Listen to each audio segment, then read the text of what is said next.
Good morning, millennials. Welcome back to the Toast. Happy hump day. It is a Wednesday. Hope everyone is getting down, getting dirty, humping someone they love. Speaking of people I love, hey, Jax, good morning. Good morning, Claudia. Happy hump day to you and yours. I hope that Thank you're you. celebrating safely. I am. I'm celebrating hump day by recording with Claudia. You're recording with Claudia? Yeah. I thought I'm recording with Claudia. I think we're all recording with Claudia because I'm not Claudia. Like, Claudia is like a separate being. Yeah, you know? You told me the funnest fact the other day. Yes. That when you did your show in Nashville and everybody came to the meet and greet, every person walked up to you and called you Claudia. Jackie,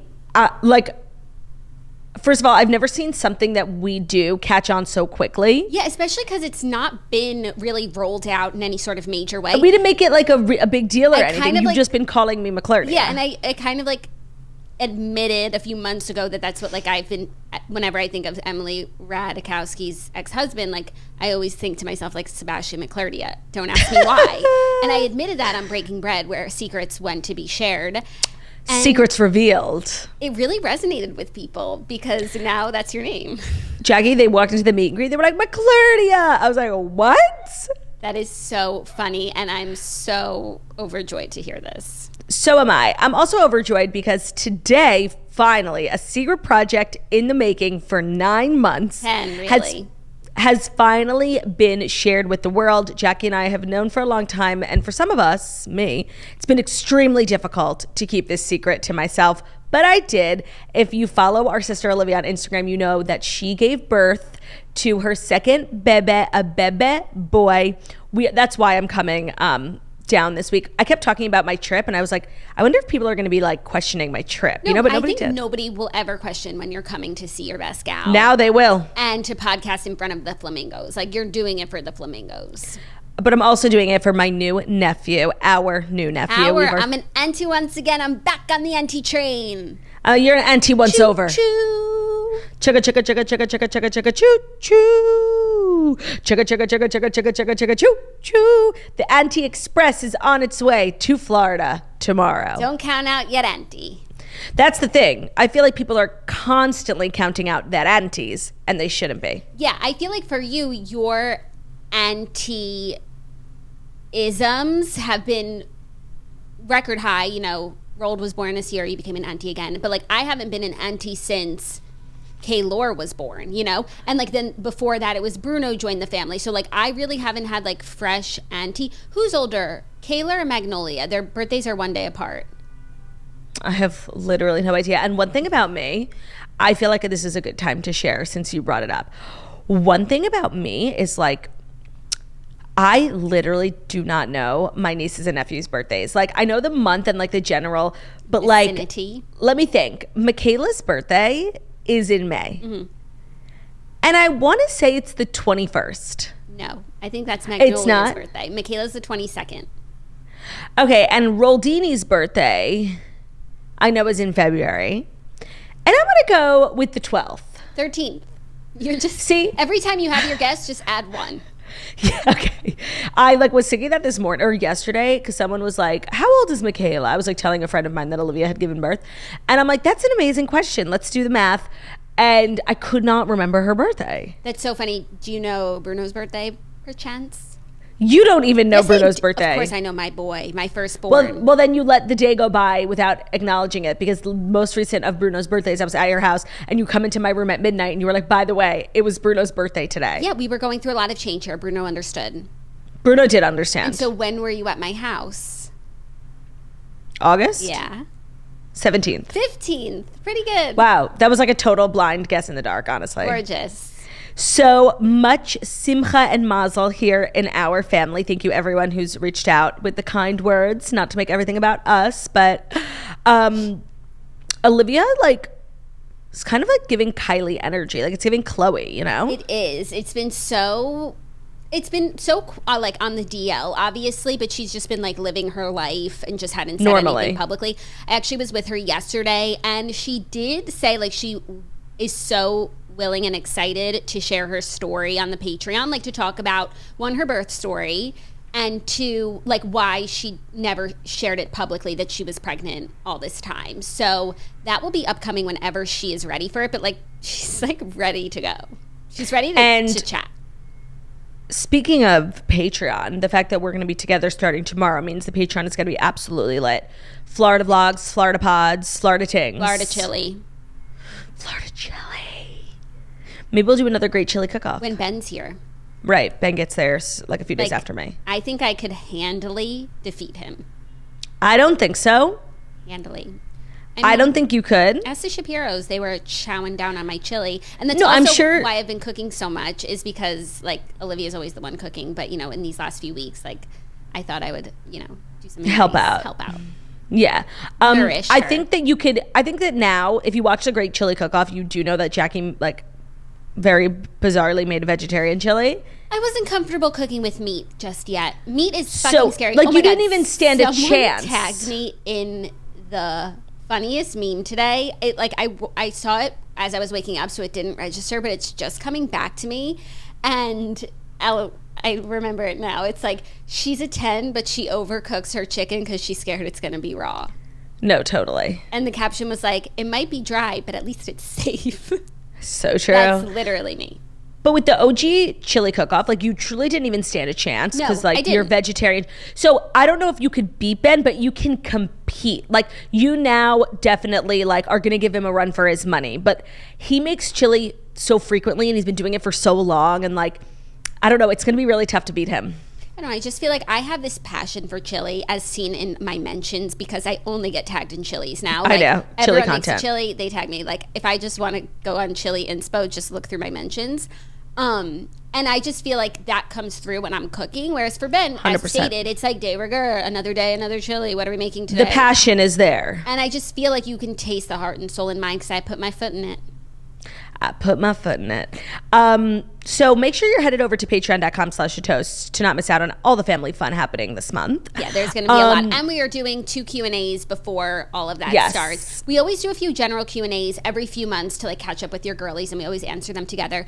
But we had a little bit of a different idea because I feel like these days the questions for you and I are different. We're different girls. Just a little. Just a little. So we're going to do like Claudia interviewing me with your guys' questions and me interviewing Claudia with your guys' questions. So it's more tailored. It's very Diane Sawyer. Very.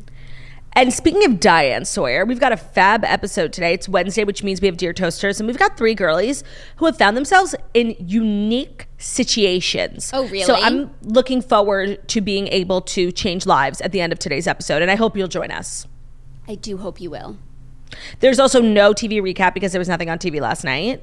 I've been watching The Empress, another 2 episodes. Just so delectable. I finished that book you recommended.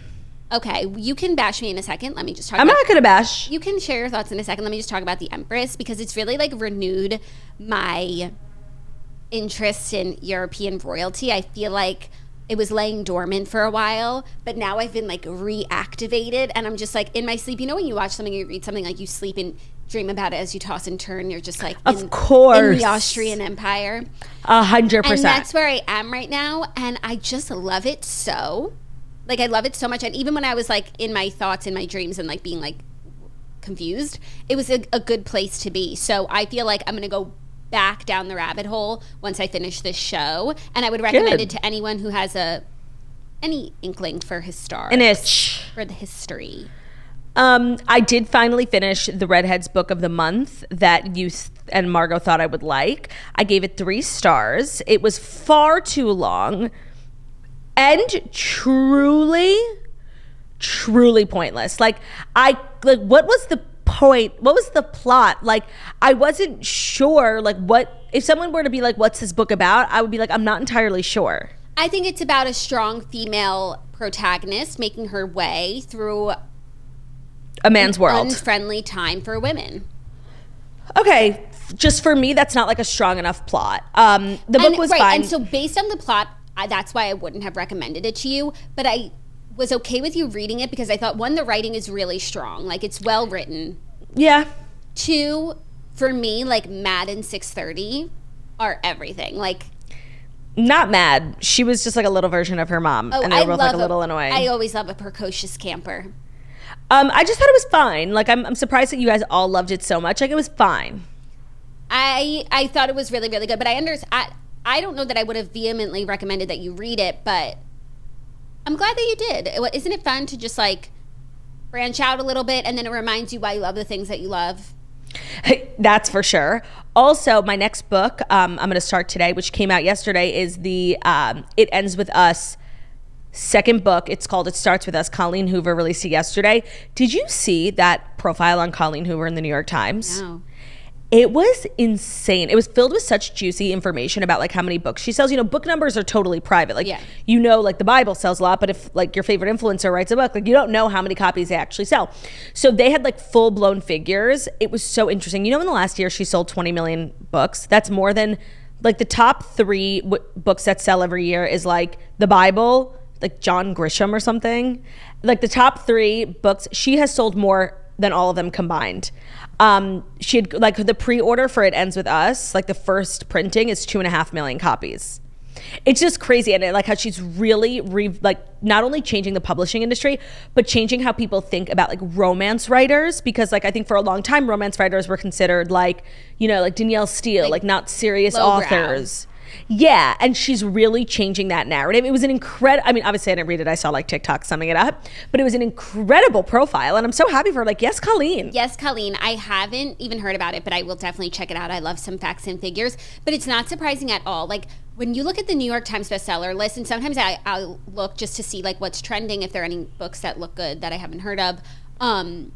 She is all over it. And I also feel like because the list is editorialized and they pick and choose, I feel like they're also making it, they're not giving her any higher accolades than she has. If anything, I feel like they might be taking some of her books off, because the whole list would be Coho. Would be her. And that's like not what the list is about. It's how people discover books and new authors and everything. And I actually feel like they're probably editorializing it like not in her favor, yet I completely agree. The way that the New York Times bestsellers list like really has nothing to do with how many books you sold is something I only recently learned as an author, and I'm like, this is fucking bullshit.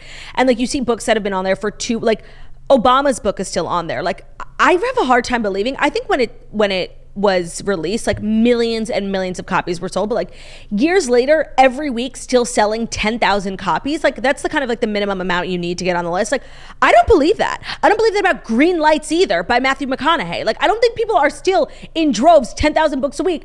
So the fact that the New York Times bestsellers list isn't based on numbers and is solely based, it's based on numbers, but also like their opinion. Mm-hmm. I don't really think that's fair. And that's why like they don't get as much credence. But like if you make the USA Today bestsellers list, like that's a huge accomplishment as well, because those numbers, those charts are based on actual sales exclusively, nothing else. Yeah. Like I think there's a number of books that you can sell that like, even if you're, you know, an unsavory person, New York Times has to add you to the list.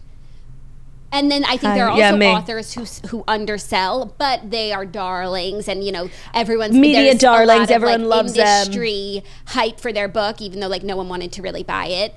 And those people will make the list, and so there's a lot of that. But then also they're so fucking shady with their daggers.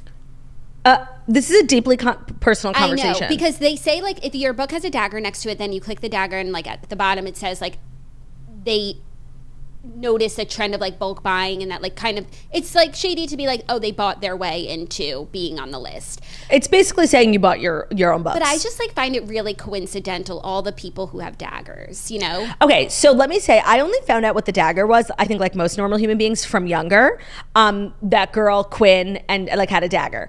So I was like, oh my God, dagger. And then when I used to like follow like celebrities and influencers' books, I would be so interested to see like who got a dagger. And I was like, I would be like, oh my God, they have a dagger, shady, they bought their own book. And then my ass gets a dagger. I literally have the phone call recorded with my publisher where she was like, you made the New York Times. I was like, yes. She's like, number 12. I'm like, yes. She's like, they did put a dagger though. I'm like, what? It like undermined the entire accomplishment. And when I say, I swear on my fucking life, I didn't buy my own book. Like, I don't have to. I have proof from Amazon.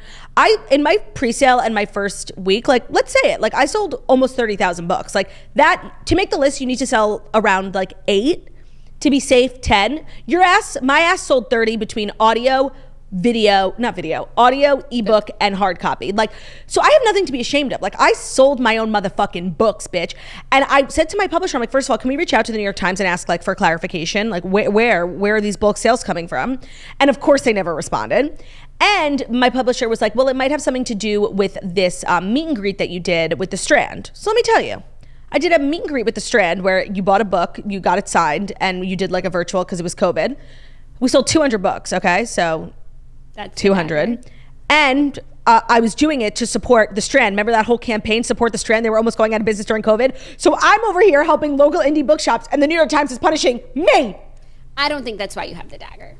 That was truly the only reasonable explanation that my publisher could come up with. Look at everyone else who has a Dagger. Like, it's just people. It's because I'm like a controversial queen. People who they begrudgingly have to put on the list. They could not deny the sales numbers. And if you look at the New York Times list versus Amazon, and something's number one on Amazon and it's not on the New York Times list, it's like, who lied? Yeah, no, they were. Who lied? Yeah. That was like really upsetting, especially because then everyone's like, she got her back, like family money. Like, bitch, shut the fuck up. Like, first of all, I'm literally like a financially independent queen since I've been 18. So eat my fucking ass with a big dirty fork, you slut. And like, I didn't. Like, can I just have one accomplishment that's mine? Like, I actually did it. I sold tons of books, like, because it was really good. I worked really hard on it. Like, please fuck off. Yeah. Don't forget. And like it has occurred to me just to like the big dirty fork because you're a big dirty slut. Like, it has occurred to me because like every week I would get from like the 6 months that we started 3 months in advance that we started selling the book, I would get like a sales report every week. Like, I have the proof. Like, I didn't buy my own fucking book, bitch. Yeah, she has a storage unit full of books. Right. No. Oh, and then like like every author, I got a box of my own books like a couple weeks before the book came out. It was the first time I'd ever seen it. I probably had a total of 25 books. She's not even ashamed. She's posting that she bought her own book. First of all, it's my book, bitch. I didn't have to pay for it. And two, it came straight from the warehouse, not from like an Amazon, not from a retailer. I get copies of my own book like I need them. Right, and you needed to give them to the redheads so we could prepare for your episode. I need to do redheads. I need to do influencer gifting. Like, and I just like, in my house, I have like a shelf of like 10 or 15 copies of my own book because I think that's where the Dagger came from. 100%. The Dagger conversation, it's actually really crazy how I used to really truly judge other people who had them, and now I'm questioning every Dagger. No, when you see a Dagger, you question the New York Times. Yeah, don't question the author. And I'm sure that there are people like Quinn. I feel like it happens. Yeah, like Quinn. I feel like it happens in like, you know, entrepreneur like crypto people. I feel like they do it. I don't know why. They're just like hustle culture, like rise, grind, and they buy their own books and like give them out in the street. Like, I feel like there are definitely people who do it. I swear on my fucking life that it was not me. Like, I did not do that. Yeah. No, we know. And if I did, I like wouldn't be bringing it up. Like, we would like skirt around the conversation of the Dagger. The word Dagger wouldn't have come out of my mouth today. Literally, but like I truly have nothing to hide except for my chin and my moles. But besides that.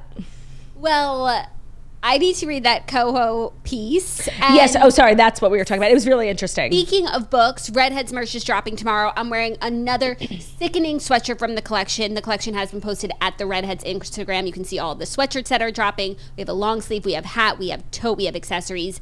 And it's a really wonderful drop. I love this sweatshirt. I love the one I wore yesterday. It's just like so cool and it's sickening. Sporty and literate. Sporty and literate and cool. I gotta send one to Ben. He'll be staying at your house this weekend. Yeah, he would. Yeah, I caught like Zach. But he would never wear it because he's so stubborn. But maybe he can't read what it says. Oh, totally. Say, I got you this new Giants sweatshirt. Knicks. The Knicks. The Knicks. Yeah, I bought it at MSG. Enjoy. That's so funny. So tomorrow, shopmorningtoast.com. See you there, redheads. And I feel as though without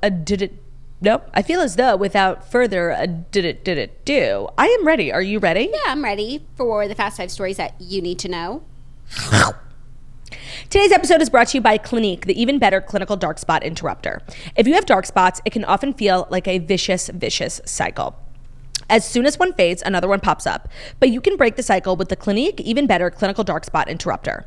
This powerful serum works from melanin-rich to fair skin, and it helps visibly correct dark spots like acne marks while protecting from future discoloration. So I suffer from dark spots. I get them from the sun. A lot of people get them for different reasons, and it's really impossible to get rid of them. And if you do successfully get rid of a dark spot, another one pops up like the next day.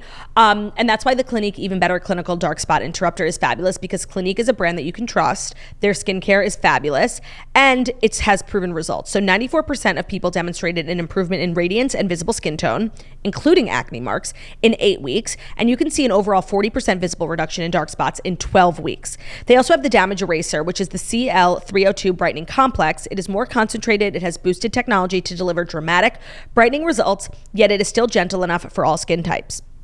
It is free of oil, generated alcohol, SLS, LSES, sulfates, parabens, phthalates, fragrances. It is oil-free, non-acnegenic, fast-absorbing, and it is dermatologist developed. So you can get Even Better Clinical Dark Spot Interrupter this holiday season for you or someone in your life who maybe is working on their skincare. It's available at Clinique.com, and that product again is the Even Better Clinical Dark Spot Interrupter at Clinique.com. Today's episode is also sponsored by BetterHelp. It can be tough to train your brain to stay in problem-solving mode when faced with a challenge in life, and that's why BetterHelp is here, and they are sponsoring today's episode. So thank you so much to BetterHelp, because a therapist can help you become a better problem solver. They can make it easier to accomplish your goals, no matter how big or small. So whatever it is that inspires you to start therapy, whether it's someone in your life who really recommends it or something you've just been wanting to do to get the tools to help you tackle everyday life, check out BetterHelp, because it is a great option that is convenient, accessible, affordable, and the best part is that it's done entirely online. You can get matched with a therapist after filling out a brief survey and switch therapists anytime. For me, that's one of the greatest benefits of BetterHelp. If you've done therapy, you know not always are you going to be matched and the first person is the perfect match for you. Not every therapist is going to be the best fit for you. So they make it really easy and not awkward to switch, which is really great and a huge benefit over in-person therapy. So whether you want to be a better problem solver, whatever it is that makes you interested in therapy, therapy can get you there. Visit betterhelp.com/toast today to get 10% off your first month. That's betterhelp.com/toast, because when you can learn how to find your own solutions in life, there is no better feeling when faced with a challenge. So that's betterhelp, HELP.com/toast, betterhelp.com/toast to get 10% off your first month, betterhelp.com/TOAST. Thank you, Claudia. You're welcome. First story, Olivia Wilde shares her special salad dressing recipe in response to her former nanny's allegations. Olivia Wilde is sharing the recipe for a special salad dressing, which turns out to be taken from a classic novel about divorce. So we spoke yesterday about all these allegations the nanny made about Olivia and Jason's marriage, including one where she made a salad for Harry, went to bring it to him, and Jason laid under her car. So Olivia posted a screenshot of the book that it's from, which is Heartburn by Nora Ephron. Okay, yeah, that's what I thought.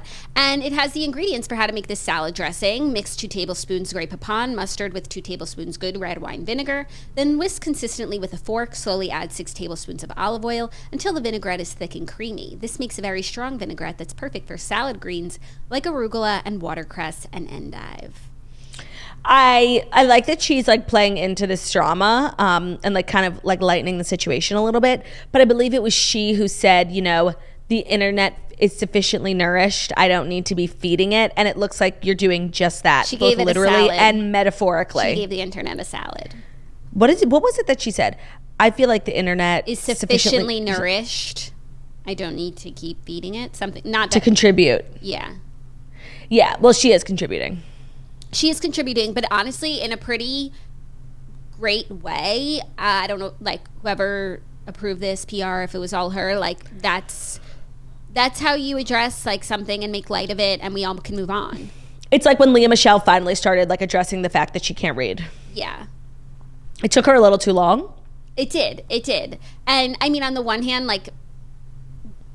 the claims that the nanny made, I feel like they were Jason and Olivia had said they're scurrilous and untrue and this and that, and then on the other hand, here's the salad that got Jason to lay under the car. Right, so there was a salad. So what else is true? It's a salad. Did you see Lea Michele got bangs? I did. I thought she looked great. She did look really great, but she always looks great. She does, but it's very, life imitating art. It's giving Rachel Berry. Yeah, but her makeup was like snatched. Like she could have had a pixie cut, honestly. She's really becoming like the darling of the New York City like theater scene. She's out every night performing at different events, galas, charity events, TV shows, and it must be nice, Yeah, are you jealous? No. People who need people are the luckiest people in the world. They keep having her perform that song, like on TV, on the Today Show. She did at this charity event, and I wonder why. I wonder why too. Well, I think she's getting in all her press before that documentary comes out.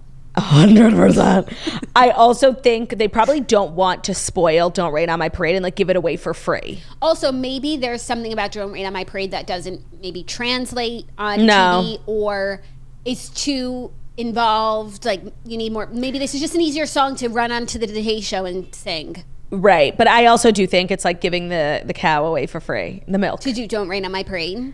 Right, because that's really what people go to see. I don't know, but it's already out there. Her Glee version. It's actually incredibly different. In what ways? In the arrangement, but also just in the vibe. You know what I mean? Yeah, she's not like sauntering down the aisle, saving the Glee Club once again. She's like this, like in the moment, she's decided to give up on her career and go find her man, which was a huge mistake. And she's like so excited and she's throwing her life away. And it's like, in Glee, she's like being a star, but in this, she's just being Fanny, You know what it's giving? The girl who didn't go to Paris. Yeah. Because she stayed with Jason Waller. No, she's literally like going back to Mr. Arnstein, even though he's like a gambler and a crook. Also, that was a cultural shift when LC didn't go to Paris.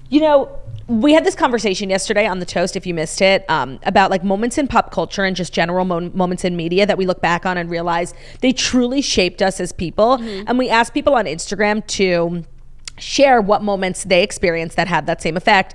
We got over 3,000 comments, and I'm just curious like where all these commenters have been the past couple of weeks, but okay. And these are the moments that people really identified with. Yes. Jessica Simpson and Nick Lachey getting a divorce. I was a little young. The Brad, Angelina, Jen saga. Yeah. This is a good one. The Bad Romance music video. That is a good one. The way we were all doing those dance. Oh yeah, and Lady Gaga, like when she was popping off, like she was shifting the culture. Yeah. Oh, Ashley Simpson lip syncing on SNL. Yes. That was crazy. I didn't watch The Bachelor back then, but I imagine if you did, Jason breaking up with Melissa on live TV for Molly was like huge. I remember that, but I hadn't watched their season, but I just remember. And I just remember thinking, like, there's no way that this isn't staged. Like, that he would actually... No, and they're still together. ...humiliate one girl, and that the other girl would, like, be so down for him. Even though she was... But now I don't think it was staged. No. A lot of people said that Jamie Lynn Spears getting pregnant and the ending of Zoe 101. I was going to say that yesterday. That did come to mind. I totally agree. Yeah, I thought that was a really good one. This is a good one, too. When Justin Bieber visited the Anne Frank house and said that she'd have been a believer. Honestly, that really was. He's not wrong. No, honestly, he's not wrong. Like, that's the whole point. Like, she should have had this pure life and she was hiding from Nazis in the floor. Yeah. Oh, and then most people did say Britney's head shaving umbrella breakdown. Of course. Though at the time, I didn't understand what that was about because I was 5. This was a good one, too. When Pumpkin spit on New York in Flavor of Love, it forever changed me. Honestly, same. Yep. And then somebody else, when Lauren didn't go to Paris. Oh, someone said that? Good. Yes. The comments on there were like really taking me back, like down memory lane. Someone had said when Nick Jonas announced he had diabetes. Diabetes. I think for a lot of Nick Jonas fans, like that was a heart-wrenching moment. I do feel like when they announced that, like they didn't really specify that it was like not the type of diabetes you die from, but like the one that you live with. Yeah. That makes your life really hard. So a lot of people thought he was going to die. Oh, I don't remember thinking that. I feel like they specified the stage. I don't remember. Okay. Or maybe just like the young kids, the young girlies weren't listening. All they heard was diabetes. And then they turned it off. Yeah, wailing. Anyways, that was a fun trip down memory lane. It was. Thank you all for sharing. And I think yesterday I spoiled the OC for 2 people, but I'm sorry. I know. Well, that was another conversation I wanted to have. I feel like we've spoken about this a lot, but like, you know, I was thinking recently about starting Gilmore Girls. And I feel like if somebody said, you know, Rory dies, she doesn't, but like, let's say, like, I can't be mad at them. I'm literally 20 years late. You can't be mad. But like, when does the spoiler alert statute of limitations expire? I say 5 years. So do I. So like people being like, not me, literally on season 1 of the OC while listening to the toast. Like, yeah, Marissa dies. Hallelujah. And they play a beautiful song. Hallelujah. I thought they played Imogen Heap. What you say? Yeah. Yeah, I think when he walks away, it's that, but then it's Hallelujah for something else. And then there's that other song that they play. Do you know what I'm talking about? There's so many songs. There's so many songs that I associate with the it was OC. like very music oriented. Oh, this one. Like a champagne supernova in the sky. Yes. There's so many songs. Obviously, California. And you know what else was a cultural shift for me? Do you remember that show Cheyenne? Yeah. I'm What was this? hanging on Today. Literally, that show was so good. It was. Nothing's gonna stop me anyway. I'm holding on. I'm strong. So good. Everyone should do the hanging on challenge. I'm hanging on today. But nothing's gonna stop. This is like when Gen Z and millennial collide. Gen Z is vomiting. Vomiting. I feel like vomiting. That's my favorite line for my That was a favorite cultural reset. for us, for no one For us. but us, from No one but us. Heartbreakers, when the old man realizes he's being conned and he's like, I feel like vomiting. And he's like in his underwear too. It's and the then best he line. dies. Right, spoiler alert, 50-year-old movie, the man dies. But also, that's just another thing. I think it like really varies from family to family. Like, what quotes from movies stick with you? Like, hey, look at me. Yeah, hey, which is the now most. she's getting to my Clams Casino. Clams Casino. Both are like the 2 most obscure lines from Shallow Hal that like no one would recall. Wait, this is the most obscure line that we're obsessed with in our family from Borat. I'll do it. I don't give a fuck. I don't give a fuck. Yeah, no, it's like literally like from Borat, everyone's like, oh, it's very nice. Like us, no, we're quoting that like one college kid who was in the RV. He was like, I'll do it. I don't give a fuck. I'll do it. It's so random. Oh, wow. And you know what was the ultimate cultural reset? Like, you know, back in the day, they had the Industrial Revolution. They did. We had Sleepover, the movie. That actually was like a shift in the planet. Like it was so big. So big. Like, and so important. When you zoom out and like through the lens of the Big Bang Theory, you could still see the movie Sleepover. 100%. You see the speaker guy asking Nancy if she prefers celery over brownies. And you see Steve being like, Julie Quirky. You could see it all. I think she was in our grade school bus. Oh So my good. God. Damn. Always comes back to Sleepover. That is the true takeaway from today's episode. Because we intentionally bring it back. Right. Like, yeah. Okay, ready for our next story? Mm-hmm. Matthew Perry is on the cover of People opening up about his opioid overuse and this weeks he secretly spent in a coma. So Friends star Matthew Perry has given his first tell-all interview in which he details how his drug and alcohol addictions secretly nearly cost him his life. The star, 53, revealed he was given just a 2% chance of survival after an opioid addiction caused his colon to burst when he was age 49, leaving him in a coma for 2 weeks and spending months in a hospital, a fact which his legions of fans were unaware of. After suffering from a gastrointestinal perforation, Matthew said he had to use a colostomy bag for 9 months, has now had 14 surgeries on his stomach in total, and been to rehab 15 times in a bid to get clean. the actor, the now sober actor, detailed his decades-long battle to rid himself of the disease of addiction. When he was first admitted to the hospital, he said, "The doctors told my family that I had a 2% chance to live. I was put on a thing called an ECMO machine, which does all of the breathing for your heart and lungs. And that's called a Hail Mary. No one survives that." He said, "I wanted to share when I was safe from going into the dark side of everything again." Mm-hmm. By the way, Matthew Perry should really write a book. One, because he had like this insane fame and this insane shit going on at the exact same time. Like if you watch, I feel like I've said this before, this is turning into like one of my dentist stories. Like the final episode of season 5 of Friends takes place on the same like fictional day as season 1 of episode 6. It's like the same night. And Matthew Perry, in like the 3 months that they have off, has like gained and lost 40 pounds. And you can see how like his addiction is taking such a toll on his body, because like Chandler, when he proposes to Monica, they go out to celebrate. He proposes at the season finale, and then the first episode of the next season, they go out to celebrate that night. 2 different people. Yeah. And it's like only a few months. He said at one point during his friend's career, he admits he was taking 55 Vicodin a day and was down to 128 pounds, but yet he didn't know how to stop. Oh my God. He said the Friends castmates were understanding and they were patient as he got older and struggled with his disease. Yeah, I would really love a book from Matthew Perry. I feel like it would be really good. Yeah. Have any of the Friends cast members written books? I don't think like memoirs, no. Yeah. I mean, it was a fascinating time in pop culture history. And then also... It was a cultural reset? Not for me, because Friends premiered in like what, 1998, and I was 4 years old. Like I only came to Friends when I was in college. Yeah. I do think for everyone who watched it live, it was... And you know who watched it live? Me. What? Yeah, we used to watch it Friday nights on the WB. What are you talking about? No, we didn't. Yeah, we did. Oh. You were probably there, but like you weren't like handling the remote or anything. Like irrelevant. Yeah, irrelevant.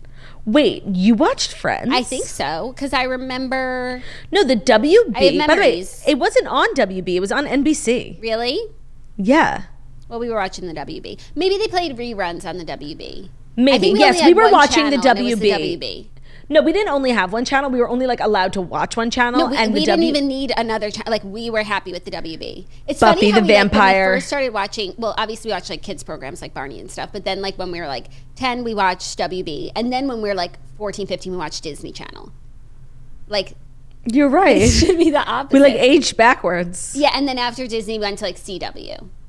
Maybe it was because the WB... But where was the Degrassi years? I would say Degrassi years were like right before Disney Channel, because like right when Hannah Montana came on, like you couldn't catch us watching anything else. No, we were so loyal. Mm-hmm. But we also would watch the OC during that time. Yeah. We were busy kids. Yeah, we were busy. We loved television. We did. Like we watched a lot of TV, and I think that's why we do what we do for a living, because like we had TVs in our bedrooms growing up and like nobody else did. But I feel like I had a TV in my room, but I never watched that TV. Like I only recall as a kid watching with you guys. No, but like when you were in high school, you had a TV in your room? Yeah, in high school. But I think a lot of people in high school have... I don't think so. TVs in their room. But like, no, when I was like kid, I had a TV in my room and I never turned it on. Now kids have like a laptop, so they don't really... Or like an iPad, different. They don't need a television. Yeah. No, but I do feel like... and I was thinking about it when I was reading Gary Janetti's book, because he talks so much about how he literally ran the basement television changed his life. Ran home from school just to watch TV. Like, lived 364 days for one when they would like play The Wizard of Oz on Christmas. Yeah. And I wonder, like, I feel like some kids who watch so much TV, like, it turns into being this like whole new world for them, and we do what we do, he does what he does, probably. Yeah. But other kids who watch so much TV, it's not so much. What do you mean? They're just like TV addicts. Well, no, they like go to Comic-Con. No, they just like it's they don't are not social. Yeah, what are you trying to say? I'm Spit it out, bitch. They're just like couch potatoes. Weird. Couch potatoes. There, I said it. Yeah, I guess maybe that'll be us though in 10 years. Like, who knows? I think we're a little young to be couch potatoes currently. Yeah, and I always like now, as a mom, I'm like, okay, I don't want my kids to watch a lot of TV, but it's that'll like, fade. We watched a lot of TV, and I think it only added to. Yeah. Or I mean, I wonder what we could have done if we weren't watching all that TV. Right. Like we probably could have been like the next Mia Hamm. Yeah, we kind of would have been like Elon Musk. Literally. I do I do find solace in the fact knowing like I'll never become a couch potato because I hate sitting on my couch. You're a bed potato. I'm a bed potato, yeah. Yeah. I'm showing early stages of bed potato. I love that for you. Me too. And so check out People Magazine for Matthew Perry's full interview. Yeah, I feel like it needs to be a book. I agree. Speaking of interviews, Meghan Markle's on the cover of Variety magazine. Did you see? No. And she is sharing some revelations, including Prince Harry's in and out obsession, though that is not the major headline here. First, she's done with acting, she says. She was asked if she'd consider acting again, to which she I never thought of that. To which she responded, quote, "No, I'm done. I guess never say never, but my intention is absolutely not." I don't see why she would need to. I don't know. I feel like I would have thought that she would be open to it. Well, I just would have thought she's the type of gal who like would train at like a talent or a skill for many years and not give it up. Yeah, and like that's her passion is acting, and now I don't think it is. Oh, I just would have assumed since that's what she was doing, and people who act like love like the art, theater, yeah, and the craft. I mean, she's podcasting and doing a reality show, so right, why not? And I'm sure now like she could have any part, any job she wants. That's a good point. No, I never thought about it. To me, like I just assumed the chapter was closed. Yeah, I did too until she became a podcasting reality star. Right, yeah. But she said she's not done with Hollywood because they signed the multi-year deal with Netflix, and the Duchess discussed the docuseries helmed by director Liz Garbus that will center on the couple. She said this, which was interesting, quote, "It's nice to be able to trust someone with our story, a seasoned director whose work I've long admired, even if it means it may not be the way we would have told it. But that's not why we're telling it. We're trusting our story to someone else, and that means it will go through their lens. It's interesting. My husband has never worked in this industry before. For me, having worked on Suits, it's so amazing to be around so much creative energy and to see how people work together and share their own points of view." I feel like she's already trying to like put out the narrative, like get ahead of this docuseries, being like, that's not our version of events by saying that. Oh, that's interesting. To be completely honest, I have literally no idea what she just said. The second, okay, this is the most what I mean. It's nice to be able to trust someone with our story, even if it means it may not be the way we would have told it. But like, it's your right, she's like preemptively saying like she doesn't like it. Nor she's preemptively saying like, if you don't like it, I didn't do it. Yeah, like distance. If there's a problem with it, it's Liz's lens. Yeah, blame Liz. That's how Liz sees it. No, not her throwing Liz under the bus before the show even premieres. Yeah. For me, I'm so looking forward to this TV show like you have no idea.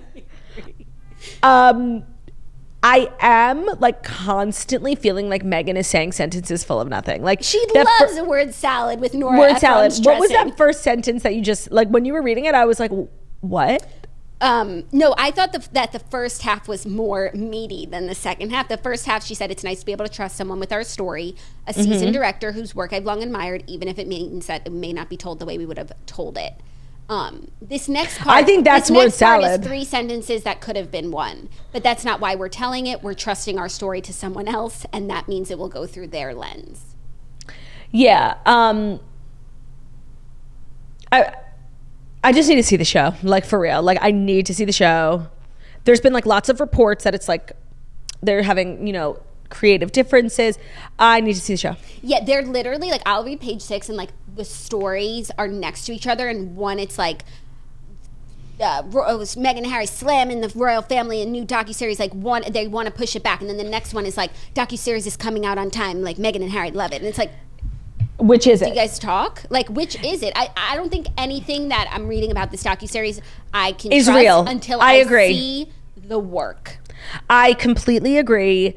I am still like living in the space that like Prince Harry is a reality star. Like for me, it's so lowbrow. I'm shocked. Like honestly, if somebody offered me a reality show, like even I probably wouldn't do it. Like it's so even at Netflix, like it's so tacky. No, I know. And up until now, like the beauty of their show is like they get to share their story, their truth, and like their side of things, and we get to see them in a way that they want us to see them. And now they're saying like they don't even have that editorial control. It's Liz's lens. Right.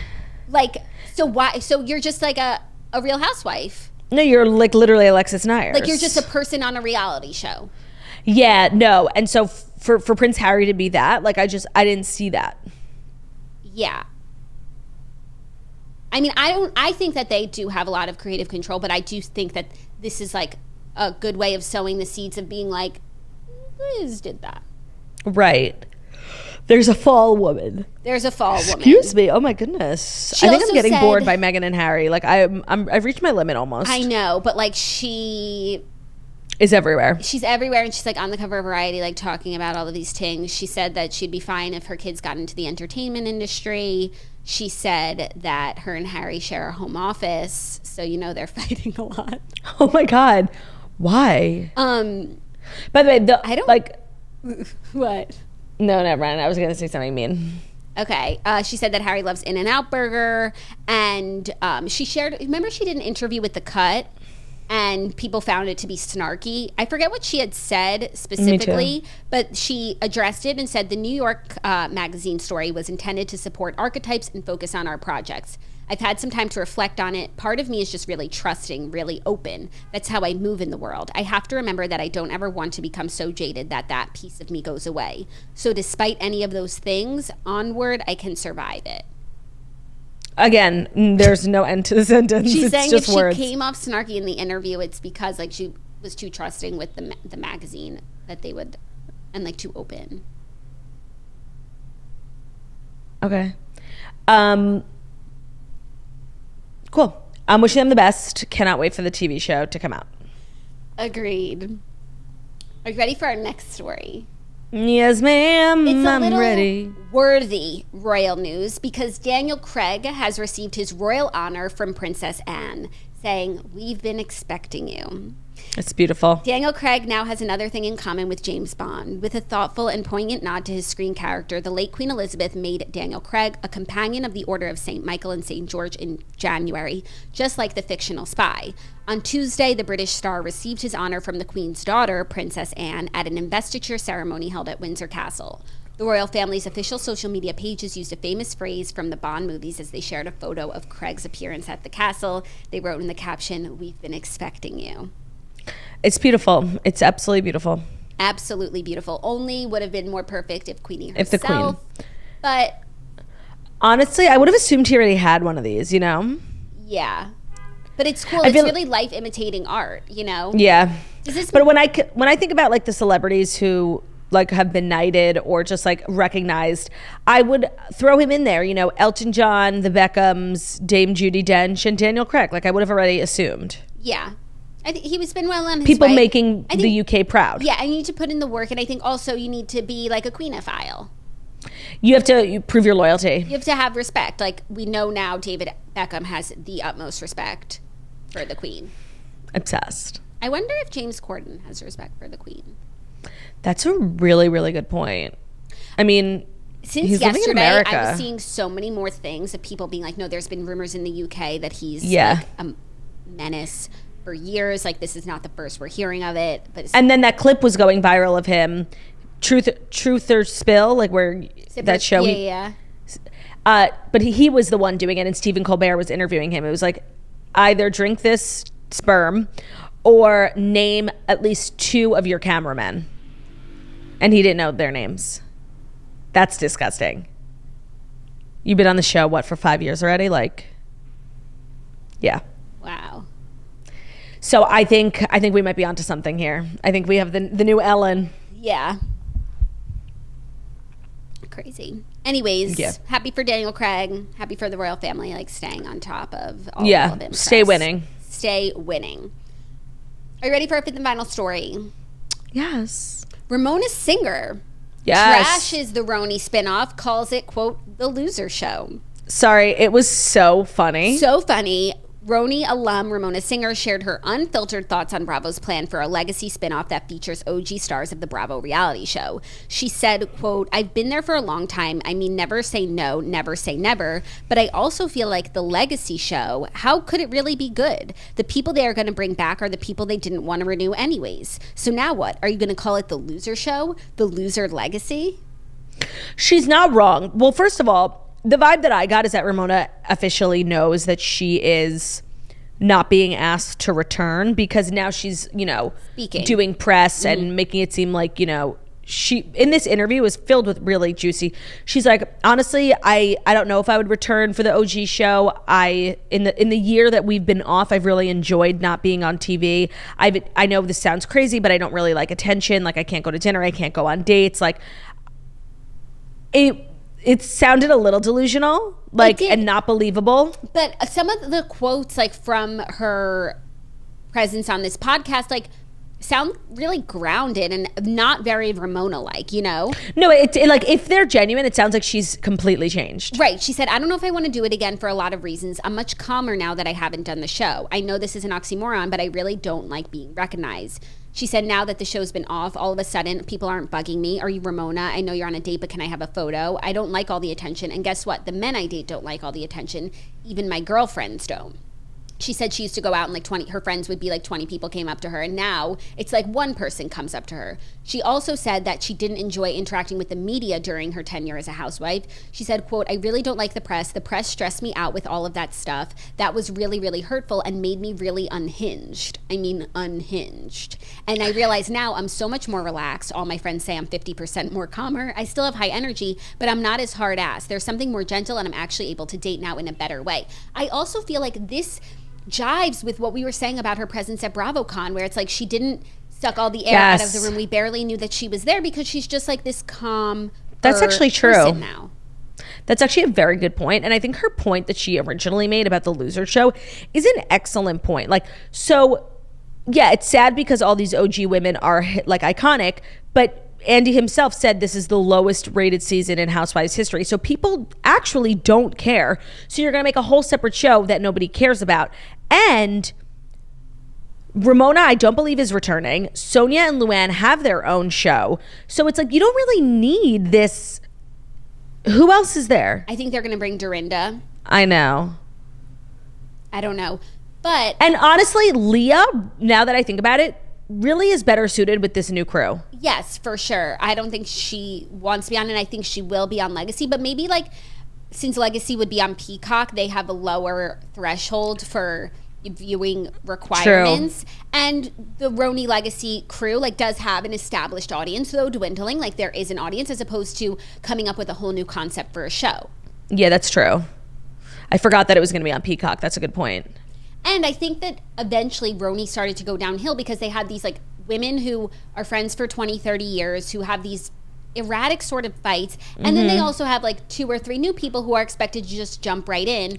And they have to keep evolving and bringing on new people, but you can't blend the two make groups. Both work. It's erratic. So they had to make a choice, and they chose both, but just to split it up. Yeah, no, that's a good point. I think that maybe if they had even chose the OGs and moved forward with just being like, you know what, we're going to have these women who you guys know for however many years, and we're not going to keep trying to bring in fresh blood, just like we'll let them do their thing. Maybe that would have been better than what we saw in season 13, which was like trying to make something happen, trying to make fetch happen. Yeah, I'm just curious who the Legacy people are going to be, because I don't think it's going to be Ramona. And, like, is it going to be Jill?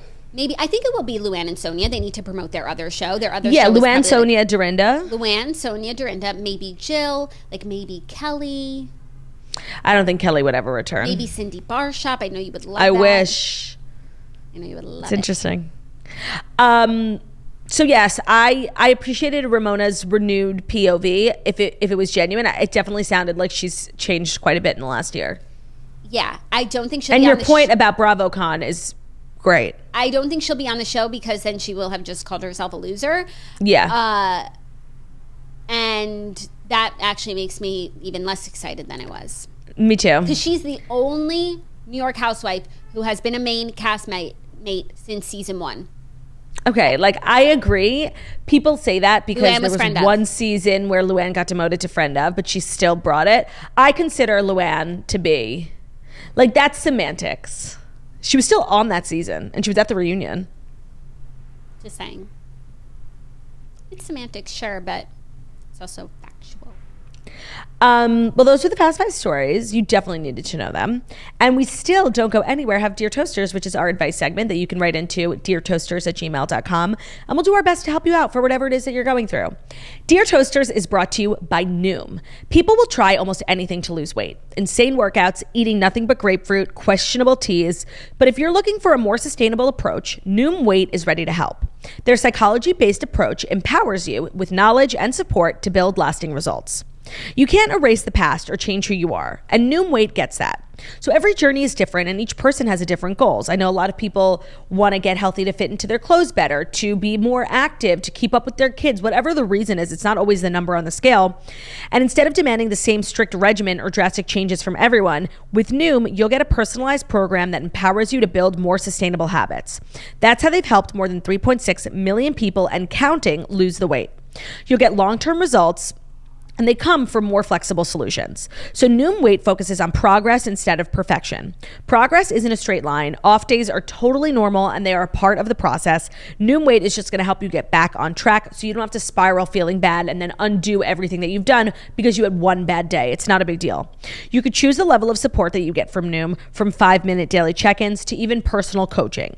And the science says it all. Noom's weight approach is based on scientific principles like cognitive behavioral therapy to help you better understand your relationship with food. They've published more than 30 peer-reviewed scientific articles about their methods and the effectiveness. 95% of customers say Noom Weight is a good long-term solution, and active Noomers lose an average of 15 pounds in 16 weeks. Jackie, I know that you have gotten really into your Noom postpartum in like the last month. Yeah, thank you for noticing. Looking stunning, always, always. Yes, I love Noom. I personally love to use it when I'm trying to hold myself accountable and also keep track of what I'm doing so I can look at it at a glance and see, if I'm not getting the results that I want, where I could make changes, where working out versus how much I'm eating and what I'm eating, what the calories consist of. And Noom is the best app for that, to keep everything on track. I'm just I feel like mentally, Noom is like my internal planner, Mm-hmm. Like I have my planner for my external activities, my Noom for my internal activities. And currently I'm in the season of rising and grinding, and Noom is the perfect pal to help keep you accountable, but also is a good friend to know that nobody's perfect and they don't expect perfection. If you're done trying everything to lose weight, then try Noom Weight. Sign up for your trial at Noom.com/toast. That's NOOM.com/toast to sign up for your trial today. Noom. What have you got to lose? What have you got to lose? I've also recommended Noom to so many friends who might be for the first time trying to lose weight and don't know where to start. I'm start with Noom. With Noom. Because there's so much information out there, and also in order to go on a, to lose weight or go on a diet, you need some of this educational material, which Noom has. It's hard you don't know where to start when you've never done it before. Are you ready? We're going to change some lives. And this one, I think, is something a lot of people relate to, a lot of engaged girlies. Hello, Jackson Clurd. I'm engaged and getting married in New York City next summer. The situation is that I absolutely hate my fiance's last name so much that I can't even say my new name out loud. I literally combust when I first put my first and new last name together. I feel terrible because my fiance knows that I hate it, but it's important to him that I change it. I'm traditional in the sense that I want to change it too. I'm looking for advice on how to make my new name roll off the tongue and be proud of it, even if I cannot physically say it out loud. Love you, girlies. This would be easier if we had your name, but of course we protect the privacy of all of our submissions. I need to know the name. I do have a friend who was in this exact situation. She goes by her maiden name. I literally had to pull out of her to ask what her husband's name was, and she eventually told me, but I would never know. Wait, who are you talking about? One of my friends down here. Got it. Okay. Yeah. So yeah. Stick with your maiden name if it really, really bothers you, but also I need to know. No, but also married names don't just sound right off the bat. I feel like I'm still getting used to Claudia Soffer. It takes time. And then by the time you get married and then eventually have kids, then you'll really feel like a family and it won't feel so weird. But of course, I think the people who change their Instagram name, the night of their wedding, it's psychotic. Relax. No, it takes time. I have mad respect for it. I think if you're going to change your name, rip off the Band-Aid. Just go all the way in and start, change everything. And people will start to associate it. Even Dana, who is my best friend for 10 years. She made a new Gmail literally the night of her wedding. She changed her Venmo. Like, she changed everything. You don't have to do that, but like, I actually really start to associate people with their new name, like when they just rip off the Band-Aid and they're like, call me that. Takes a while, but I get really used to it, and then I'm like, oh my God, I can't believe they used to be blah, blah, blah. No, it's a rebrand, and we love a rebrand. If the name is even better, it makes it so much easier. Lauren Lane.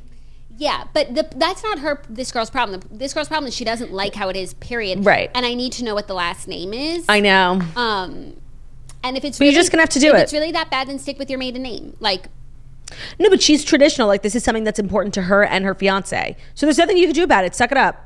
Just make a choice, and then whatever choice you make, like, act like it's the coolest thing in the world. Like, if it's your new name, whatever it is, even if it's Duty Balls, like, right? Yeah, Duty Balls. Yeah, wench. Duty Balls, party of 5. And also, at the end of the day, like, you have a great man's, and you're proud to be like, I am Mrs. Duty Ball, and you wish you were. So true. Stunt on them other Duty Balls, okay? That's true. Like, how you embrace it is how people perceive it. Yes. Like, if you're being like, oh, I know it's weird, like, everyone's gonna be like, yeah, it's weird. But no, if you're like proud and you just own that shit, like, people respect that confidence. Yeah. So that's my advice. Hello, Jacqui, McClurdy, and the Strice Bros. The Strice brothers, they don't ever get their fucking ass up and work anymore. It's so hurtful. They know that these new chairs have no space for them. That's why. I love listening to you both every day. And here's my dilemma. After 2 years of dating my boyfriend, I've moved him to his place, and on the day of the move, he left to run some errands. I was unpacking and organizing my things in his home, and in one of the bedrooms, there was this old open backpack that had a bunch of random crap in it. Papers, a water bottle, an envelope, etc. Now that I was moving in, my motive was to get rid of things that were unnecessary, and this backpack was at the top of my list.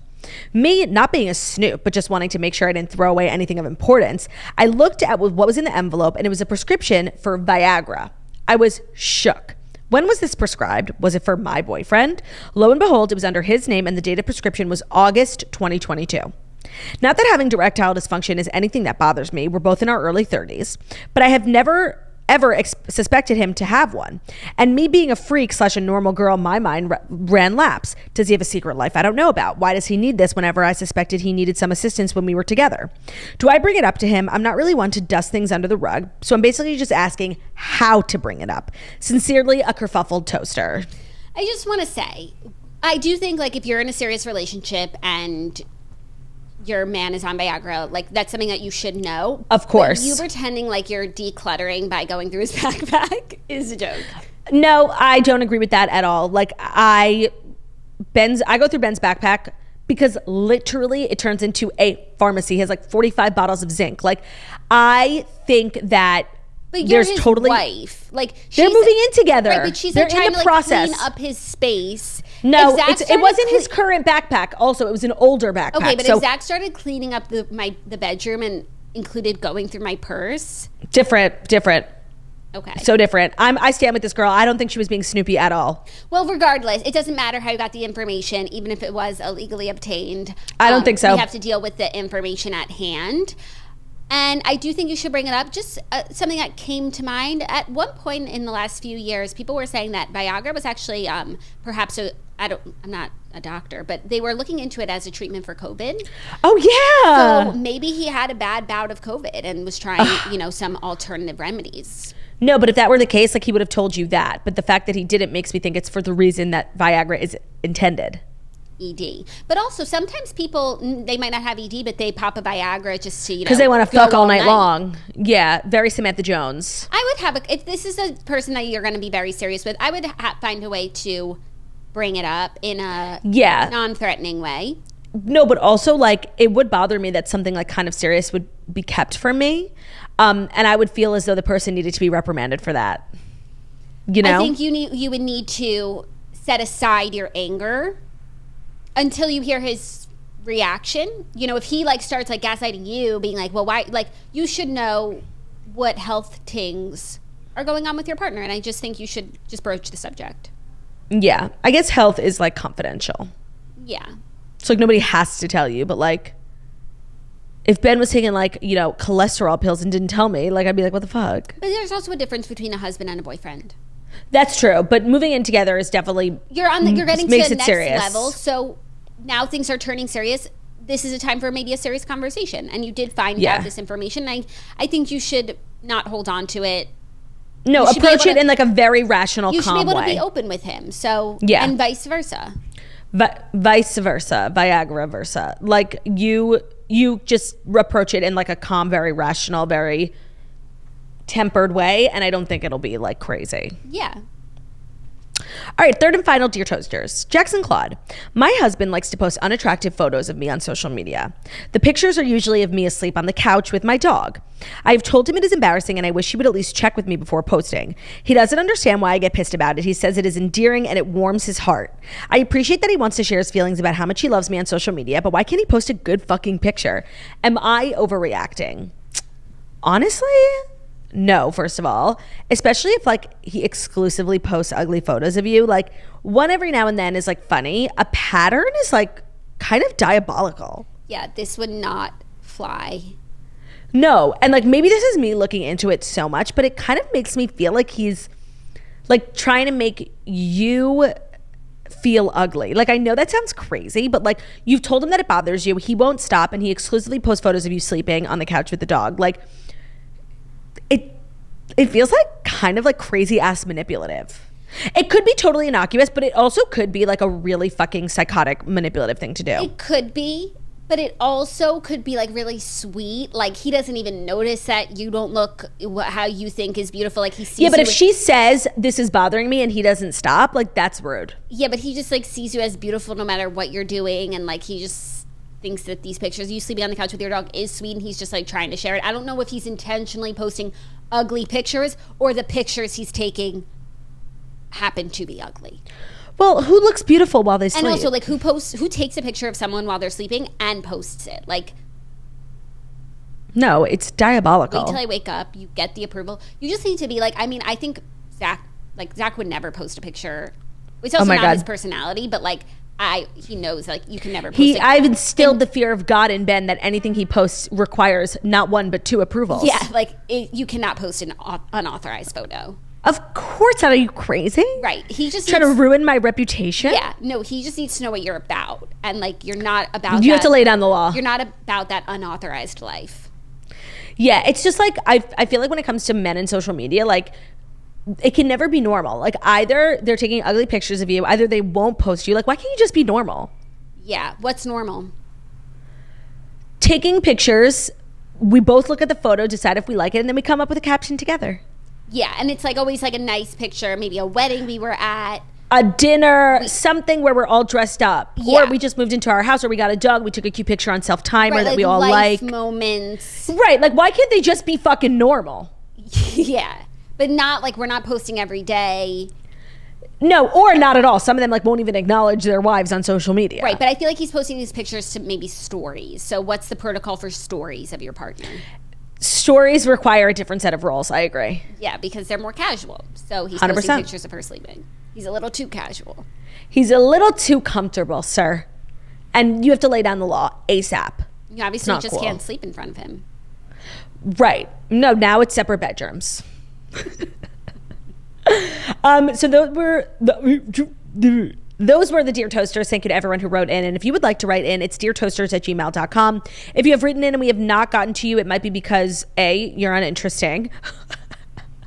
Or, no, I'm kidding. B, it's mostly because your submission is too long. Like, I don't know if you guys saw this curd. Like, it's not that long. It's like a paragraph at most. So try and keep it tight, just the need to know information, and resubmit, and we'll do our best to get to you. Thank you to everyone. Have a great hump day. Jax, I'll see you tomorrow. Tomorrow's episode will still be normal in studio because my flight is right after the episode, so we'll do regular episode. Great, I was about to ask you. And then we'll be together for Friday, and then all of next week, and then Halloween. It's a Jackson Clurd special.